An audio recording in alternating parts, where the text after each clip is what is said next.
gaji dan tunjangan anggota DPR kembali menjadi sorotan publik. Pasalnya, sejumlah tunjangan DPR diketahui naik cukup signifikan pada periode 2024 hingga 2029 ini. Dan berikut ini adalah daftarnya. Tunjangan beras naik dari 10 juta menjadi 12 juta, tunjangan bensin naik dari 4 juta menjadi 7 juta per bulan. Para anggota DPR juga mendapatkan tunjangan rumah senilai 50 juta. Tunjangan ini diberikan sebagai pengganti fasilitas rumah dinas yang tidak lagi disediakan.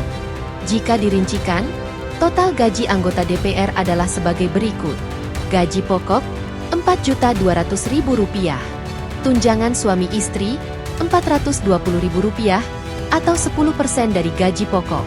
Tunjangan anak Rp168.000 atau 2% dari gaji pokok maksimal 4 anak. Tunjangan jabatan Rp9.700.000. Tunjangan beras Rp30.090 per jiwa maksimal 4 jiwa. Tunjangan PPh pasal 21 Rp2.699.813. Tunjangan sidang Rp2 juta. Tunjangan kehormatan Rp5.580.000. Tunjangan komunikasi Rp15.554.000. Tunjangan fungsi pengawasan Rp3.750.000. Tunjangan perumahan Rp50 juta. Dengan rincian tersebut, total penerimaan anggota DPR periode 2024 hingga 2029 bisa mencapai lebih dari Rp100 juta per bulan. Angka ini sudah termasuk gaji pokok dan berbagai tunjangan. Sekarang pertanyaannya, apakah gaji tersebut pantas? Atau terlalu tinggi? Atau justru kurang? Mari kita bandingkan dengan negara maju di dunia. Untuk menilai negara mana yang gaji DPR-nya paling tinggi, saya akan membandingkan rasionya dengan rata-rata gaji UMR di masing-masing negara. Kita mulai dari negara Australia. Anggota parlemen di Australia menerima gaji sekitar Rp185 juta, sementara UMR pekerja Australia ada di angka Rp45 juta. Artinya, gaji anggota parlemen Australia 4 kali lipat lebih besar dari UMR. Selanjutnya adalah negara Inggris.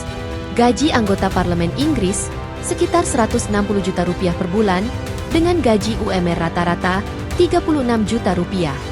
Jadi, perbandingan gaji parlemen di negara Inggris sekitar 4,5 kali lipat lebih besar dari UMR. Selanjutnya negara Jerman. Anggota Bundestag di Jerman mendapat gaji sekitar Rp190 juta per bulan, sedangkan pekerja dengan gaji UMR rata-rata memperoleh Rp38 juta per bulan. Perbandingannya adalah 5 kali lipat dari UMR. Negara adidaya, Amerika Serikat.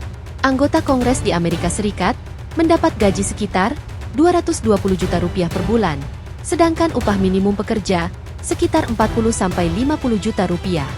Perbandingannya kira-kira 5 kali lipat. Selanjutnya negara tetangga kita, yaitu Singapura.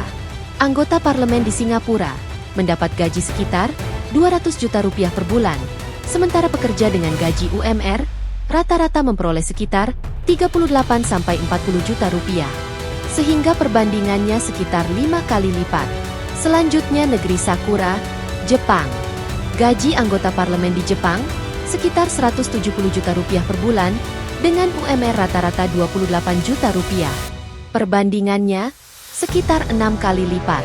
Dan sekarang, gaji DPR di negara kita, Indonesia, negara yang katanya sangat besar. Seperti yang sudah kita jabarkan sebelumnya, gaji anggota DPR Indonesia mencapai angka Rp100 juta per bulan, sementara gaji UMR rata-rata di kisaran Rp3,5 juta per bulan. Artinya perbandingan gaji DPR di Indonesia adalah sekitar 24 kali lebih besar dari rata-rata gaji UMR. Jadi, kalau kita lihat di negara maju, rasio gaji DPR dengan UMR rata-rata ada di kisaran 4-6 kali lipat. Sedangkan di Indonesia, perbandingannya jauh lebih tinggi, yaitu bisa sampai 24 kali lipat.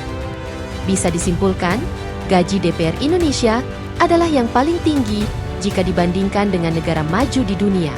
Kalau menurut kamu, kira-kira berapa idealnya gaji DPR di Indonesia? Tulis di kolom komentar.